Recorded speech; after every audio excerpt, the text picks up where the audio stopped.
네, 감사합니다. 네, 우리 말씀 보시겠습니다. 오늘 창세기 19장 말씀이고요. 네, 오늘 성문에 앉아라는 제목으로 우리 말씀 보시겠습니다. 오늘 말씀이 길어서 조금씩 끊어서 좀 읽으면서 나가도록 하겠습니다. 오늘은 창세기 19장입니다. 설명하면서 그냥 읽으실 때 앞에 화면 다 오늘은 있으니까요. 편히 보시면서 하면 좋겠습니다. 네, 지난주 기억나시죠? 네, 안 기억나도 돼요. 괜찮아요. 네, 그래야 제가 먹고 사니까요. 네, 감사합니다. 네, 18장에서 하나님과 천사 2명 아니면 하나님 3분, 삼위일체 하나님으로 추정되는 하여튼 뭐 학자들의 소소한 논쟁이 있었죠. 어쨌든 그 3분이 찾아오셔서 하나님께서 이제 이삭의 탄생에 대해서 예언해 주시고 그 다음에 이제 둘은 소돔을 향해 출발하는 장면이 있었습니다. 그래서 19장 18, 16절 보시니까 그 사람들이 거기서 일어나서 소돔으로 향하고 아브라함은 그들을 전송하러 함께 나가니라. 그래서 그 사람들이 소돔을 향해 나아갔습니다. 그리고 20장 1절에서 저녁 때에 그 두 천사가 소돔에 이르니 마침 롯이 성문에 앉아 있다가 그들을 보고 일어나 영접하고 땅에 엎드려 절했다라고 나옵니다. 그래서 천사들이 지금 아브라함이 살고 있는 곳에서 이 소돔 땅까지 도착했습니다. 한 60km 정도 되는 길을 걸었다라고 보통 이제 추정을 해요, 학자들이. 그러니까 1시간에 한 6km 걸었다 생각하면 한 10시간 정도 떨어지는 곳이겠죠. 롯이 이제 두 천사들을 영접합니다. 영접하고 2절 보니까 이르되 내 주여 돌이켜 종의 집으로 들어와 발을 씻고 주무시고 일찍 일어나 갈 길을 가소서. 손님을 접대하듯이 롯은 지금 누군지 전혀 모르는 듯합니다. 그냥 성문 앞에 앉아 있다가 손님이니까 당연한 그때 관습에 따라서 손님을 접대했습니다. 그랬는데 천사들이 그들이 이르되 아니라 우리가 밤에서 거리에서 밤을 새우기리라 라고 하면서 롯의 환대를 거절하는 장면들이 나옵니다. 근데 이제 롯이 간청해서 롯의 집으로 이제 두 천사가 들어갔습니다. 그리고 식탁에서 무교병 빵을 먹고 있었습니다. 근데 이제 여기부터 성경에 이런 얘기가 나와도 되나 싶은 이제 스토리들이 펼쳐집니다. 우리 4절 5절 읽어봅시다. 시작.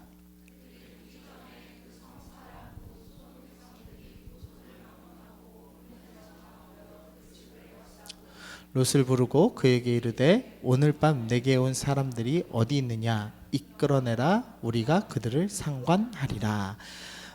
좀 어려운 표현들이 있어요. 뭐 소돔 백성들이 노소를 막론하고 늙고 젊은 것을 막론하고 늙은 사람 젊은 사람이 다 모였습니다. 원근 가까운 데 사는 사람이든 먼 사람이든 다 모였습니다. 그리고 5절 마지막 줄 보시면 우리가 그들을 상관하리라 라는 표현이 있습니다. 여기서 상관하다라는 게 이제 말이 좀 어렵게 돼 있는데요. 원어로는 야다라는 표현입니다. 혹시 야다라는 단어 언제 썼는지 기억나세요? 아담과 하와가 서로 부부로서 알다라는 표현 할 때 야다라는 표현을 씁니다. 부부로 알다, 그게 무슨 의미죠? 또 물어보고 싶어지는데 왜 맨날 눈에 보여요? 네. 무슨 의미일까? 알다. 성관계를 바로 얘기할 줄 몰랐는데. 네. 네. 직설적이네요, 자매님. 네. 맞습니다. 이 성경에서 야다는 하나님과 우리를 알 때, 경험하여 알다라는 표현으로 쓰는데요. 부부간에 썼을 때는 서로 성관계하다라는 의미가 있습니다. 그런데 지금 노소를 막론하고 소돔 백성들이 모여서 2명의 천사가 롯의 집에 있는데 그 오늘 밤 내게로 온 사람을 이끌어내라, 끌고 나와라. 그래서 오늘 밤 내가 그 두 사람들을 알기 원한다. 상관이라고 표현되어 있는데 성관계하기 원한다라고 표현되어 있는 겁니다. 남자들이 와서 남자 2명 새로 온 남자들을 끌어내서 강간하겠다라고 표현을 한 겁니다. 당황스럽죠. 롯이 문 밖에 무리에게로 나가서 뒤로 문을 닫았습니다. 그리고 이제 이야기합니다. 이르되 청하노니 내 형제들아 이런 악을 행하지 마라. 야, 손님들한테 니네가 그렇게 성폭행을 한다고 하는 건 너무 악한 일이야. 그러니까 그거 하지 말고, 더 황당한 얘기 8절, 내게 나한테 남자를 가까이 하지 아니한, 아직 결혼 안 한 두 딸이 있으니까 청하건대 내가 그들을, 내 딸 둘을 너희한테 줄게. 그러니까 너희 눈에 좋을 대로 그들에게 행하고, 이 사람들은 내 집에 들어왔은즉 이 사람들에게는 아무 일도 저지르지 말라. 롯이 지금 소돔에 있는 이 폭도들, 두 새로운 남자와 성관계 하려고 미쳐버린 이 뭐라고 표현해야 돼요? 하여튼 이 나쁜 사람들을 향해서 내가 결혼하지 않은 두 딸을 내줄 테니 두 딸에게 나쁜 일을 하고 우리 손님은 좀 봐주라 라고 협상하기 시작합니다. 말도 안 되는 거죠. 소돔이 얼마나 타락했는가. 그러니까 소돔은 성적으로도 타락했고, 단지 성적인 타락이 아니죠. 약자를 향해서 억압하는 것이 너무 당연한 문화이기 때문에 달랠 방법이 없으니까 딸을 내어주서라도 달래겠다라고 롯이 결정을 했습니다. 그런데 이제 소돔 사람들이 이야기합니다. 그들이 이르되 너는 물러나라. 또 이르되 이 자가 들어와서 거류하면서 우리의 법관이 되려 하는도다. 네가 우리 법관이냐? 네가 재판관이야? 뭔데 우리가 맘대로 하겠다는데 네가 판단해? 그러면서 이제 밀쳐내고, 이제 우리가 그들보다 너를 더 헤아리라 하고 롯까지 나쁜 일을 행하게 하려는 순간이 됐습니다. 그래서 롯을 밀치고 가까이 가서 문을 부시고 들어가려고 했습니다. 그러자 이제 천사들이 이제 대처합니다. 그 천사 두 사람들이 손을 내밀어서 롯을 집으로 끌어닫고 문을 닫았습니다. 그리고선 기적을 행하죠. 문 밖에 무리를 대소를 막론하고 그 눈을 어둡게, 그러니까 눈이 문을 못 찾게 만들었습니다. 그래서 문을 찾느라고 헤매는 상태가 되었습니다. 그리고 12절, 그 사람들이 롯에게 이르되 이 외에, 이 집안에 있는 사람들 외에 너한테 소속돼 있는, 속한 자가 또 있느냐? 사위나 자녀나 성 중에 내게 속한 종이나 다른 사람들이 있다면 다 데리고서는 성 밖으로 이제 나가야 된다. 13절, 그들에 대한 부르짖음이 여호와 앞에 크므로, 이 소돔 사람들의 악함이 너무나 커서 그 부르짖음이 하나님 앞에까지 다다랐다. 그래서 이제는 여호와께서 이 소돔 땅을 멸하시려고 우리를 보내셨다. 소돔이 너무 악한 도시고 그걸 확인하기 위해서 천사들이 왔습니다. 그리고 실제로 처음 본 남자 둘을 성폭행하려고 온 마을 사람들이 다 모일 정도의 심각한 타락 현상을 확인한 거죠. 그래서 이제 하나님께서 소돔을 멸망시키겠다라는 것을 결정하셨다. 이것에 대해서 설명했습니다. 이제 롯이 기적을 경험했죠. 문을 안 보이게 하는 경험을 했고, 이 사람들이 천사인 걸 확인했습니다. 그래서 14절에서 얼른 나갑니다. 롯이 나가서 그 딸들과 결혼할 사위들, 두 딸이 있었거든요. 그래서 두 딸과 결혼할 사위들을 찾아가서 말합니다. 여호와께서, 내가 믿는 하나님 여호와께서 이 성을 멸망시킬 터이니 너희는 일어나서 이곳을 떠나자. 나랑 같이 이곳을 떠나자라고 얘기했습니다. 그랬는데 그의 사위들은 농담으로 여겼더라.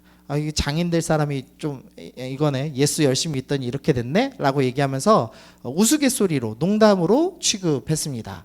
15절, 이제 동틀 때, 날이 밝을 때 천사가 롯을 재촉해서 빨리 나가자라고 이야기합니다. 일어나 여기 있는 내 아내와 두 딸을 이끌어내라. 이 성의 죄악 중에 함께 멸망할까 하노라 라고 하면서 이제 멸망시킬 날이 가까이 왔다라고 얘기합니다. 16절, 그러나 롯이 지체하며 그 사람들이 롯의 손과 그 아내의 손과 두 딸의 손을 잡아 인도하여 성 밖에 두니 여호와께서 그에게 자비하심을 더하심이었더라. 지금 이제 상황들 다 이해되시죠? 이제 하나님께서 멸망시키시기 직전의 상황이 됐습니다. 그래서 롯은 아내와 두 딸, 내 가족 제외하고는 모든 것을 버려둔 채로 지금 성 밖으로 이제 나오게 됐습니다. 그렇게 되니까 롯이 이제 두려움에 판단력을 상실하기 시작합니다. 17절, 그 사람들이 롯의 가족을 밖으로 이끌어낸 후에 이르되 도망하여 생명을 보존하라. 돌아보거나 들에 머물지 말아라. 돌아보면서 그래도 소돔이 너무 좋았는데 이런 생각하지 말고 빨리 도망가라 라고 말씀했습니다. 그랬더니 18절 롯이 그들에게 이르되 내 주여 그리 마옵소서. 주의 종이 주께 은혜를 입었고 주께서 큰 인자를 내게 베푸사 내 생명을 구원하시오나 내가 도망하여 산에까지 갈 수 없나이다. 저 산까지 도망가라고 하는데 주님 난 무서워서 산까지 도저히 못 도망갑니다 라고 얘기해요. 그러면서 20절 보소서 저 성읍이 도망가기 가깝습니다. 앞에 있는 성읍까지 눈에 보이는 성읍까지만 도망가게 해주세요. 내가 저 산까지는 도저히 무서워서 못 도망가겠습니다 라고 이제 이야기합니다. 그래서 이제 감사하게도 롯이 그 앞에 있던 작은 도시 소알에 도착을 했습니다. 그러자 하나님께서 롯의 기도처럼 원래는 산까지 가야 멸망시키시는 거였는데 그 앞에 있는 산 앞에 있는 도시에 도착하자마자 하나님께서 이제 멸망시키시죠. 24절 여호와께서 하늘 곧 여호와께로부터 유황과 불을 소돔과 고모라에 비같이 내리사 그 성과 온들과 성에 거주하는 모든 백성과 땅에 난 것을 다 엎어 멸하셨더라. 26절 롯의 아내는 뒤를 돌아보았으므로 소금 기둥이 되었더라. 롯의 아내는 소돔에 남겨둔 것이 너무 그리웠습니다. 그래서 뒤를 돌아서 소돔 기둥이 되고야 말았습니다.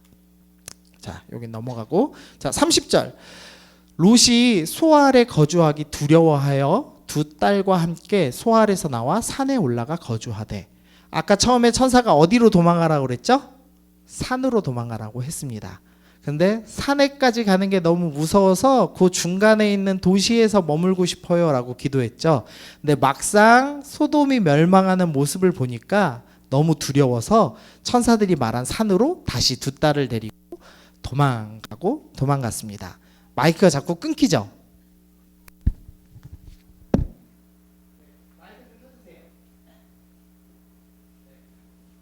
네, 감사합니다. 그래서 산에서 두 딸과 함께 굴에 거주하였습니다. 여기서 조금 더 충격적인 장면 나와요. 31절 큰딸이 작은 딸에게 이르되 우리 아버지는 늙었어. 그리고 온 세상의 도리를 따라 우리의 배필될 사람이 이 땅에 없으니 뭔 소리냐면 재산이 하나도 없는데 누가 우리랑 결혼하려고 그러겠어. 우리는 쫄딱 망해서 동굴에서 아무것도 없이 살고 있으니까 세상 사람들이 세상의 도리, 세상의 뜻대로 생각해 볼 때 나랑 결혼할 사람은 없어. 그러니까 32절 우리가 우리 아버지에게 술을 마시게 하고 아버지에게 술을 먹이자. 그 다음에 정신을 잃고 쓰러지면 아버지와 동침하여 우리가 아버지로 말미암아 후손을 이어가자 하고 그 밤에 그들이 아버지에게 술을 마시게 하고 큰딸이 들어가서 아버지와 동침하니라. 그러나 그 아버지 롯은 그 딸이 눕고 일어난 것을 깨닫지 못하니라. 34절 이튿날 큰딸이 작은딸에게 이르게 어젯밤에는 내가 우리 아버지랑 같이 성관계를 했으니 오늘 밤에는 네가 아버지 술 먹이고 같이 동침해라 라고 얘기합니다. 35절 그 밤에 그들이 아버지에게 술을 마시게 하고 작은딸이 일어나 아버지와 동침하니라. 그러나 아버지 롯은 그 딸이 눕고 일어나는 것을 깨닫지 못하였습니다. 롯의 두 딸이 아버지로 말미암아 임신하여서 큰 딸이 아들을 낳아 모압이라고 하고 38절 작은 딸도 아들을 낳아서 베나미라 하니 암몬 자손의 조상이었더라 라고 하면서 결말을 맺습니다. 롯이 산으로 도망갔습니다. 근데 딸들이 생각할 때 우리 집은 재산이 없으니 나랑 결혼할 사람이 아무도 없어. 근데 아버지가 죽으면 우리는 먹고 살 방법이 없잖아. 그러니까 어떻게든지 아들을 낳아야 되겠다. 어떻게 낳지? 아버지에게 술 먹여서 아버지와 성관계를 해서 자식을 낳자라고 결정해서 큰딸과 작은딸이 아버지와 성관계를 해서 모압과 암몬이라는 두 민족을 낳았다라는 스토리로 오늘 스토리가 결말을 맺습니다. 당황스럽죠? 네, 무거워졌네요. 네. 오늘 설교 되게 쉽습니다. 되게 쉽고 빨리 끝날 거예요. 요것만 이해하시면 돼요. 성문에 앉아 있었다는 의미만 파악하시면 됩니다. 롯이 성문에 앉아 있었습니다. 성문에 앉아 있다는 게 무슨 표현이 있냐? 요것만 이해하시면 됩니다. 괜히 물어보고 싶은데요. 내가 못 가니까 선이 있어서 윤호 형제님, 아버지. 자, 롯이 성문에 앉았다. 무슨 의미일까요? 성경대학 때 배웠어요. 성경대학 대학생이셨잖아요. 자퇴하듯이 안 나오지만 네. 자, 성문에 앉았다 의미 아니면 추측해 보세요. 왜 앉아 있었을까 롯은? 기다리고 있었어? 누굴? 천사들을 기다리고 있었어. 네, 아닌 것 같아요. 누구 물어볼까? 뒤에 한번 물어볼까요? 괜찮아요? 지금 현준이가 고개를 숙이고 있는데 우리 현준이 옆에 있는 은수. 네, 은수 형제님, 롯이 왜 성문에 앉아 있었을까요? 뭐라고요? 죄송합니다. 네네. 롯이 왜 성문에 앉았을까? 보통 이제 나이 먹고 늙으면은 괜히 그 문 밖에 앉아 있잖아요. 맞죠? 그래서 앉아 있었을까요? 고대 근동 문화를 좀 이해해야 됩니다. 성문이라는 게 가진 의미가 있어요. 성문은요, 무엇이 벌려지고 있냐면 보통 시장이 성문 안쪽에서 보통 시장이 보통 활발하게 일어납니다. 왜냐하면은 이제 왔다 갔다 하는 사람들이 많으니까요. 이동하는 사람이 많으면 거기서 이제 장사를 해야죠. 그러니까 당연히 이제 성문 근처가 시장이 있었습니다. 그리고 사람이 많기 때문에 모이는 곳에서 재판을 보통 성문에서 했습니다. 그래서 성문에 앉았다라고 표현하면은 돈이 많은 유력자라고 표현하죠. 성경에서 돈이 많은 사람이 됐거나 재판관이 됐다는 의미에 더 가깝습니다. 그래서 보아스가 나중에 재판하러 이제 성문 가는 장면도 나오고요. 다윗의 아들 압살롬이 성문 앞에서 재판을 계속하는 장면들이 나와요. 성경에 보면. 그래서 성문에 앉았다. 그 말은 쉽게 표현하면 대단히 성공했다라고 이해하시면 좋겠습니다. 그래서 아까 보니까 왜 우리의 법관이 되려 한다 이런 표현을 쓰고 있죠. 그걸로 볼 때 롯이 아마도 재판을 할 수 있는 정도의 지위까지 올라간 것 같아요. 롯이 대단한 사람입니다. 메소포타미아에서 어렸을 때 삼촌 롯을 따라서 이민 왔죠. 가나안으로. 아무것도 없는 빈 땅, 빈들 가나안에 이민 왔다가 삼촌에게서 독립해서 요단강 동편으로 옮겨가고 그 다음에 밑에 있는 소돔 땅으로까지 이동했습니다. 이렇게 긴 여정을 이민해 가면서 공부하고 노력하고 힘써서 애를 썼습니다. 그래서 그들 성문에 앉을 정도의 힘 있는 사람, 아마도 재판관이 되었을 것 같은데요. 그 정도 사람으로.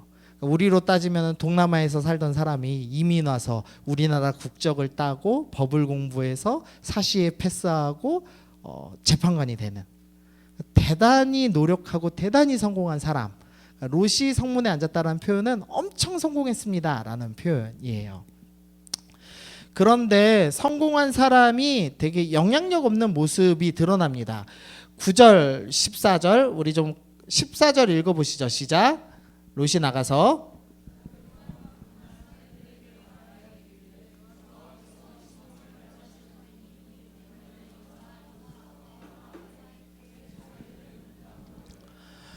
롯이 소돔 사람들한테 이야기합니다. 이 우리 손님들 괴롭히지 말라고 얘기합니다. 근데 소돔 사람들 아무도 성문에 앉아 있을 정도로 영향력 있고 성공한 사람인데 롯의 말을 듣지 않습니다.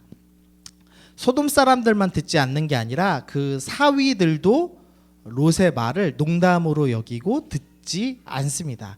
롯이 성공은 했는데 전혀 영향력이 없는 삶을 살고 있는 것을 보게 됩니다. 이 사람이 자기 삶은 열심히 살아서 성공했어요. 근데 전혀 이웃을 향해서 사랑을 베풀거나 도와주거나 한 적이 한 번도 없는 아주 영향력 없는 삶을 살았기 때문에 이 사람의 말을 귓등으로도 듣지 않는 아주 초라한 모습을 보여주고 있습니다. 두 번째로 롯의 아내는 뒤를 돌아보였으므로 소돔기둥이 되었다라고 성경이 표현합니다. 이 롯이 어떤 상태에 있었냐면 한 번 뒤만 돌아봐도 소돔기둥이 돼서 멸망해서 죽는 정도의 상태였다고 성경이 표현하는 겁니다. 롯이 세상에선 성공했고 예수 믿는 사람이고 믿음의 조상 아브라함의 조상이라는 그 아브라함 믿음의 조상 아브라함의 조카라는 칭호를 갖고 있는 사람인데도 불구하고 이 사람은 어느 정도로 영적으로 나락에 떨어졌느냐? 뒤 한번 돌아보면 멸망당할 수 있는 아주 비참한 상태까지 추락했다. 그는 아무 영향력 없이 살고 있었다. 그는 부끄러운 그리스도인이었다라고 표현하고 있는 겁니다. 그래서 33절 그 밤에 그들이 아버지에게 술을 마시게 하죠. 롯은 너무 두려운 나머지 그 두려움과 그리고 자신의 재산을 모두 잃어버리고 명예를 모두 잃어버렸다는 그 수치심, 절망감, 두려움, 그것을 이기지 못해서 술 마시기 시작합니다. 자신이 이때껏 추구했던 그 성문에 앉기 위해서 추구했던 그 모든 노력들이 물거품 된 거죠. 그러니까 술 퍼마시고 그걸로 기억을 지워버리고 그날 밤 잠을 청하는, 그렇게 하지 않으면 잠을 잘 수 없는 비참한 영적인 상태에 처했다라고 성경이 표현하고 있습니다. 네, 그림이 잘 안 보이네요. 이 무슨 사진이냐면요, 싱크홀이라고 부르는 사진입니다. 싱크홀 아세요? 네, 요새는 이제 익숙하죠. 싱크홀 무슨 현상이냐면 도시 외 한복판에 갑자기 구멍이 뻥 뚫리는 사진이죠. 멕시코에 있는 한 도시에는 3층짜리 건물이 그냥 통째로 땅속으로 들어간 적도 있대요. 되게 무서운 현상이고 우리나라에도 요새 조금씩 나오죠. 그래서 왜 롯데, 제2롯데 거기 석촌호수 근처에 싱크홀 생긴다고 막 두려워하는 일이 있죠. 싱크홀이 왜 생기는가에 대해서 여러 가지 추측이 있는데 보통 이제 과학자들이 이렇게 추측을 합니다. 지하수가 빠져나가면서 지하수가 빠져나가니까 땅속이 빈 공간이 될 거 아니에요. 그래서 그 빈 공간이 무너져 내리는 현상을 싱크홀이라고 추측을 한답니다. 다시 한번, 지하수가 빠지고 나서 빈 동굴이 됐겠죠. 그래서 그게 지면의 무게를 못 이겨서 무너져서 구멍이 나는 현상, 그걸 싱크홀이라고 합니다. 제가 롯을 묵상하면서 이런 생각한 거예요. 롯은 겉으로 볼 때는 성문에 앉은 매우 성공한 사람, 포장 잘한 도로 같은 사람이었지만 그 내면은 조금도 채우지 못해서 싱크홀처럼 주저앉아 버린 사람이구나, 영적으로 파산한 사람이구나 라는 생각을 했습니다. 우리 자주 읽는 말씀이지만 한 번 더 읽어봅시다. 시작. 내 백성이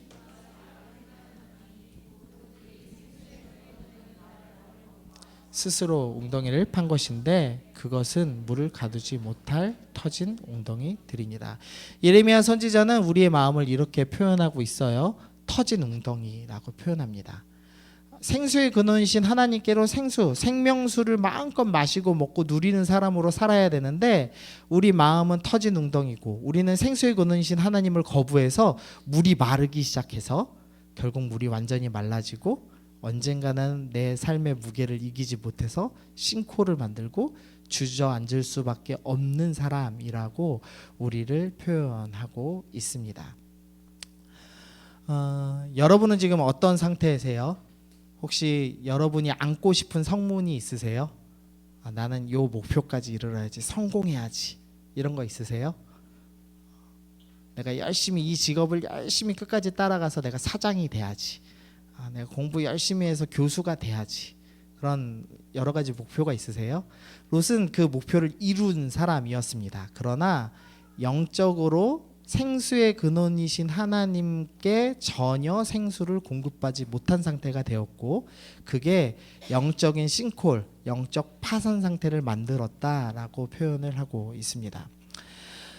마태복음 23장 27절에서 예수님께서는 서기관과 바리새인들에게 이렇게 말씀하세요. 화 있을진저 외식하는 서기관들과 바리새인들이여, 회칠한 무덤 같으니 겉으로는 아름답게 보이나 그 안에는 죽은 사람의 뼈와 모든 더러운 것이 가득하도다.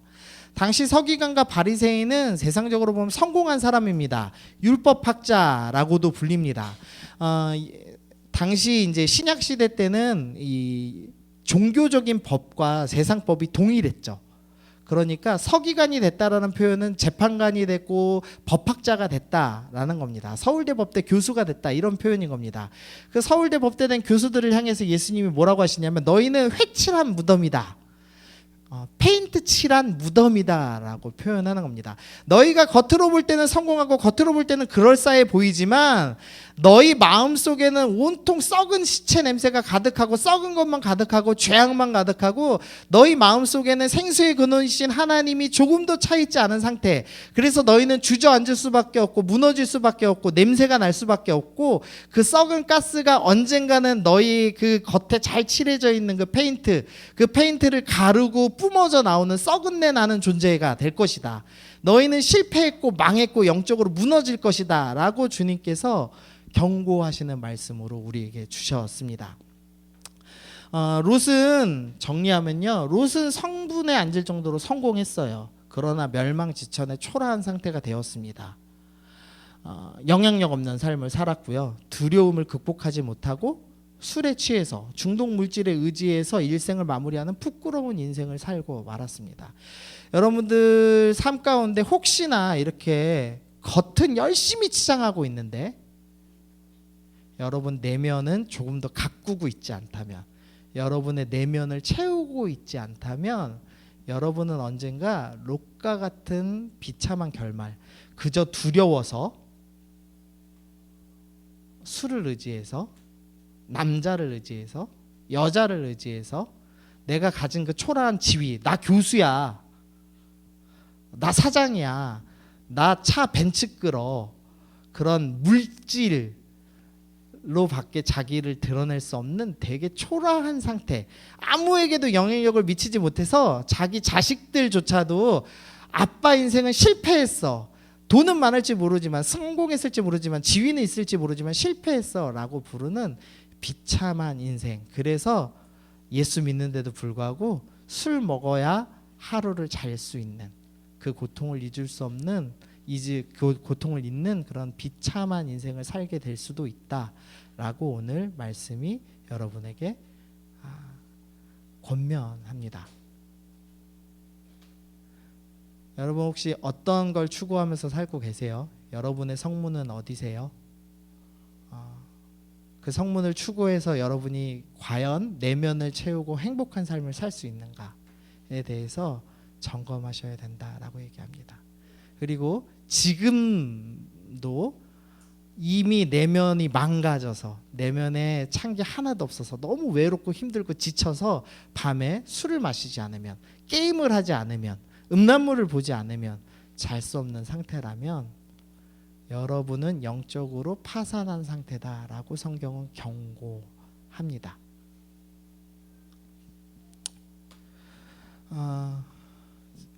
해결책을 몇 개 적어봤어요. 생수의 근원이신 하나님과 교제로 내면을 채워야 된다. 여러분 마음에 생수를 가득 채워야 된다라고 성경은 권합니다. 그래서 제가 권하고 싶은 거, 훈련 받으십시오. 말씀 읽기로 결정하시고 기도하기로 결정하시고 여러분이 하나님과 만나는 시간을 늘리는 연습을 시작하시기를 바랍니다. 생명의 근원 되신 하나님께 나아가는 연습을 시작하셔야만 합니다. 그리고 가르치셔야 합니다. 성장한 그리스도인은 반드시 남을 가르칩니다. 내 안에 나누어질 게 있어야만 가르칠 수 있거든요.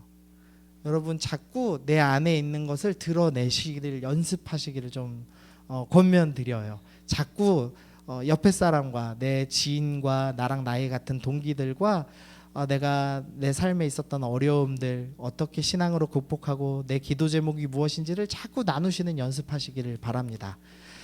두 번째로 아브라함과 같은 멘토를 찾거나 나를 위해 기도하는 공동체를 만드시기를 권합니다. 근데 우리가 착각이 있어요. 안전한 공동체가 없어서 못 나눠요 라고 얘기합니다. 근데 안전한 공동체를 찾아서 이 유랑방황하는 사람들이 아니라 내가 먼저 연약함을 오픈하기 시작할 때 내 공동체가 안전해집니다. 뒤에 자신의 연약함을 인정하라라고 써 있는데요. AA라고 부르는 그 익명의 알코올 중독자들이라는 모임이 있습니다. 알코올 중독자들이 자기들끼리 이름을 이제 가짜 이름을 걸고 서로 이야기하면서 알코올 중독을 해결하는 모임이에요. 근데 그 모임의 첫 번째 단계, 12단계로 알코올 중독이 치유된다라고 이 사람들이 경험을 통해서 습득한 12단계, 예수 안 믿는 사람들이 12단계로 어떻게 하면 알코올 중독에서 치유할 수 있는가를 여러 임상 실험하고 경험하면서 결정을 내렸는데요. 그 첫 번째가 뭐냐면 자신의 연약함을 인정하라입니다. 제가 12단계 다 써놨는데 1단계만 보겠습니다. 우리는 알코올에 무력했으며 우리의 삶을 수습할 수 없게 되었다는 것을 시인했다. 여러분이 회복하는 영적인 파산 상태, 싱크홀 상태에 있는 사람들이 회복할 수 있는 첫 번째 방법이 있는데 예수 안 믿는 사람들이 얘기하는 겁니다. 내 파산 상태를 인정하는 것에서 출발합니다. 여러분이 자꾸 열심히 페인트 칠을 해요. 마음속에 썩은 것이 가득하고 나는 술 없으면 잠을 못 자는 사람이고 나는 게임 안 하면 잠을 못 자는 사람인데 열심히 페인트 칠하면서 나는 괜찮아 포장하고 있으면 절대 회복할 수 없다라고 세상 사람들이 이야기하는 겁니다. 그래서 오늘 권면 간단합니다. 연약함을 인정하는 연습을 시작하십시오. 여러분에게 교제 시간을 주는 이유는 하나예요. 자꾸 연약함을 오픈하고 기도 요청을 하고 또 남의 기도를 듣고 남을 위해서 기도해 주는 것. 남을 위해 기도해 주는 게 나를 변화시키는 것이고 남에게 나의 연약함을 오픈하는 게 사실은 나를 변화시키는 일입니다. 근데 그게 되게 어렵습니다. 왜냐하면 사단이 우리를 항상 속이거든요. 네 연약함 오픈하면 이 사람이 너 비웃을 거야. 너 공격할 거야. 너는 실패할 거야. 라고 사단이 우리를 속이죠. 근데 하나님께서 여러분을 보호하실 거예요. 네가 연약함을 오픈하고 너의 죄가 주홍같이 붉을지라도 나에게 이야기하면 눈보다 희게 만들어주겠다. 고백하면 눈보다 희게 만들어주겠다라고 주님이 우리에게 말씀하시죠. 내가 너한테 공동체 줬으니까 지금부터 같이 이야기하고 너의 고통스러운 외로움, 절망감, 나는 열심히 살아보려고 애쓰지만 안 되는 인생들의 어려움, 괴로움들을 이야기하기 시작해라. 순모임에서 동기들 모임에서 커피 마시고 자꾸 이야기해라. 너 술 없으면 못 지낸다는 거 너 솔직히 이야기하기 시작하고 도움을 요청하고 기도를 요청하고 같이 싸우자고 이야기하기 시작해라. 그것이 회복의 출발이다 라고 설명합니다. 롯은 두려움에 판단력을 상실했습니다. 그래서 소돔과 고모라가 멸망한 뒤에 아브라함을 찾아갔으면 됐지만 아브라함을 찾아가지 않았어요. 그저 술에 의존해서 살았습니다. 그리고 되게 부끄러운 결말로 인생을 마칩니다. 롯은 이후에 성경에 등장하지 않습니다. 그대로 인생을 마감합니다. 여러분에겐 선택이 있어요. 지금의 싱크홀 같은 영적 파산 상태에서 하나님 내가 말씀을 의지해서 내가 이제부터 생수의 걷는 대신 하나님 만나기로 결정하고 내 연약함을 드러내기로 결정하고 하나님께서 나를 변화시키리라는 믿음 가지고 내가 싸우던지 아니면 술 마시고 게임하고 담배 피고 음란물에 중독된 채로 사람 쫓아다니면서 그냥 중독된 상태에서 살다가 비참하게 메말라 죽던지 여러분에게 두 가지 선택이 있다라고 이야기합니다. 우리 기도하시죠 같이. 우리 찬양팀 나오시고요. 네. 우리 세 가지 생각합시다. 여러분이 안고 싶은 성문이 무엇인가? 나는 무엇에 중독돼 있는가? 그리고 나는 어떤 선택을 할 것인가? 우리 세 가지 기억하시면서 하나님 내가 성문을 추구하기보다 하나님과의 교제를 추구하겠습니다. 내 영적 파산 상태를 회복하는 것에 집중하겠습니다. 하나님 나는 나의 연약함을 드러내는 게 너무 두렵습니다.